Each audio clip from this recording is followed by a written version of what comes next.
തൃശൂരിൽ 141 കിലോഗ്രാം കഞ്ചാവ് പിടിച്ചെടുത്ത കേസിലെ 2 പ്രതികൾക്ക് 15 വർഷം കഠിന തടവും 1 ലക്ഷം രൂപ വീതം പിഴയും ശിക്ഷ വിധിച്ചു.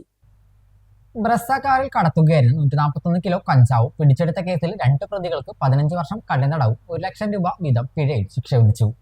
തൃശൂർ 3-ാം നമ്പർ അഡീഷണൽ ജില്ലാ സെഷൻസ് കോടതിയിലെ ജില്ലാ ജഡ്ജ് GP ജയകൃഷ്ണനാണ് ശിക്ഷാവിധി പുറപ്പെടുവിച്ചത്. ആലുവ കീഴ്മാട് വില്ലേജിൽ വടക്കോളൻ വീട്ടിൽ ടോംജിത്ത്, ആലുവ ചൂണ്ടി വില്ലേജിൽ കുറ്റിയടത്ത് വീട്ടിൽ വിൻസെന്റ് എന്നിവരെയാണ് കോടതി ശിക്ഷിച്ചത്. 2021 ഓഗസ്റ്റ് 27 രാവിലെ 10:40 NH 544 റോഡിൽ പേരാമ്പ്ര അപ്പോളോ ടയേഴ്സിന് സമീപത്ത് വെച്ചാണ് സംഭവം നടന്നത്.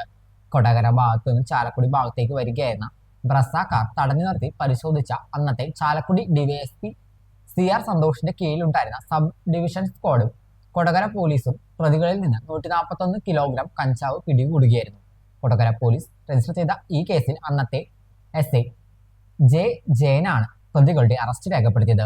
നിലവിലെ വിജിലൻസിൽ പ്രവർത്തിക്കുന്ന അന്നത്തെ കൊടകര SHO ജയേഷ് ബാലന്റെ നേതൃത്വത്തിൽ SI J Jison, additional SI Rejimon NS എന്നിവരടങ്ങിയ സംഘമാണ് അന്വേഷണം പൂർത്തിയാക്കി കോടതിയിൽ കുറ്റപത്രം സമർപ്പിച്ചത്.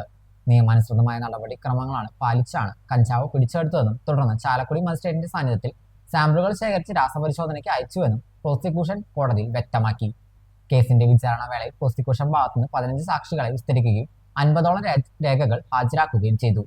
കേസിൽ പ്രോസിക്യൂഷന് വേണ്ടി public prosecutor advocate Girish Mohan ഹാജരായി. Civil police officer Gokul prosecution നടപടികൾ ഏകോപിപ്പിച്ചു.